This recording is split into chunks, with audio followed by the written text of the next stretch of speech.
আমার ঘাড়টা পেন হয়, ঘাড়টা থেকে মাথাটাও তো পেন যাচ্ছে, আর পুরো স্পাইনাল কর্ডটাতে আমার পেন হচ্ছে।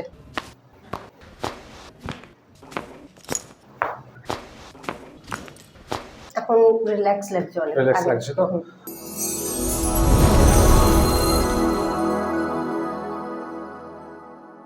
Welcome to pen way solution.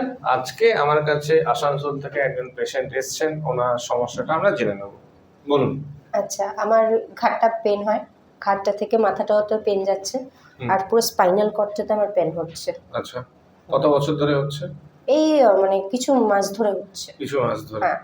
আচ্ছা, আমরা যখন ওনাকে এক্সরে করাই তখন দেখতে পাই ওনার একটা স্পাইনে কার্ভেচার এসেছে, লম্বা স্পাইনে।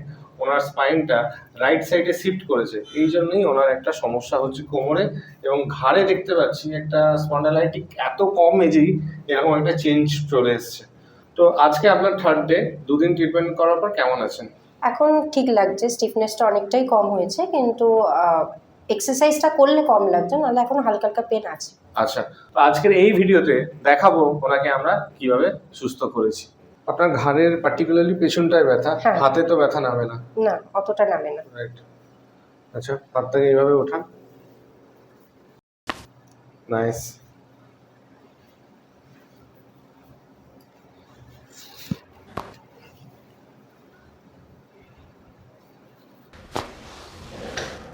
গুড।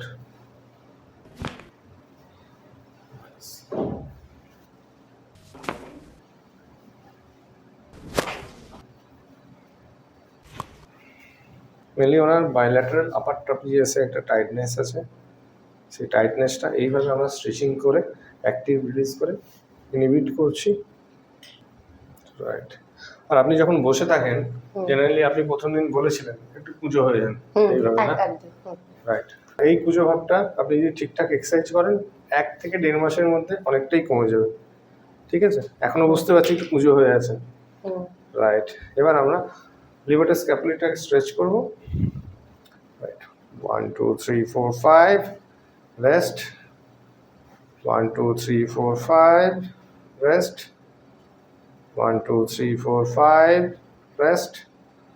1 2 3 4 5 রেস্ট। নিঃশ্বাস নিন, রিল্যাক্স। নাইস। 1 2 3 4 5 রেস্ট। আরেকবার 1 2 3 4 5 রেস্ট। নাইস। হাড় ভাঙেনি, চিন্তা নেই। না, ঠিক আছে।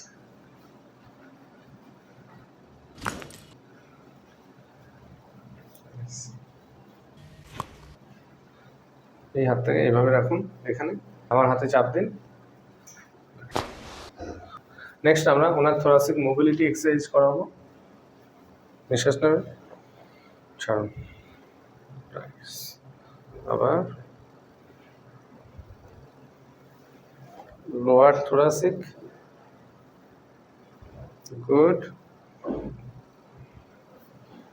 আপার থোরাসিক, গুড। নেক্সট। এবার আপনি একটু দাঁড়িয়ে যাবেন। নিঃশ্বাস নিন, ছাড়ুন।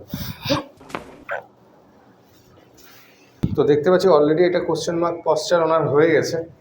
আমরা ইনহিবিট করব। নিঃশ্বাস নিন, ছেড়ে দিন। নাইস। আবার ছেড়ে দিন। নাইস।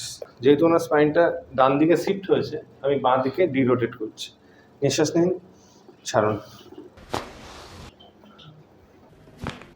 নাইস। নাইস। ওনার যেহেতু স্পাইনটার একটা কার্ভ হয়েছে, তো এই ভিডিওতে আমি দেখাবো উনি কোন এক্সারসাইজগুলো করছেন। উনি বাঁ দিকে এইভাবে ঘুরছেন সারাদিনে 100 বার। আচ্ছা, এইভাবে হাত দিয়ে উনি প্রেস করছেন, আমার হাতে প্রেস করুন। হ্যাঁ, এদিকে ডিপ নেক ফ্লেক্সার, আবার চাপ দিন পেছনে। রাইট। নেক্সট এক্সারসাইজ করছেন উনি এইভাবে টাচ করছেন। করুন দেখি বাড়িতে যেটা করেন, এটা 100 টাইমস করবেন বাড়িতে। নেক্সট হচ্ছে পাটাকে যেভাবে ওঠাচ্ছিলেন এইভাবে ওঠান, আবার নামান, ওঠান, নাইস। আবার এই এক্সারসাইজটা 50 বার করছিলেন, সেটা 100 বার আপনাকে করতে হবে। এখন কোমরের স্টিফনেস এবং ঘাড়ের ব্যথাটা কেমন আছে? এখন রিল্যাক্স লাগছে অনেক। রিল্যাক্স লাগছে তো? আপনি চলে যেতে পারেন আসানসোল, বাড়িতে এক্সারসাইজগুলো করুন, 3 সপ্তাহ পরে আমার সাথে আবার কন্ট্যাক্টে আসুন এবং ওভারঅল কেমন থাকছে জানাবেন। একদম তো thank you for watching this ভিডিওটা ইন্টারনেটে আপলোড করতে পারি তো? একদম। তো থ্যাংক ইউ, বাই।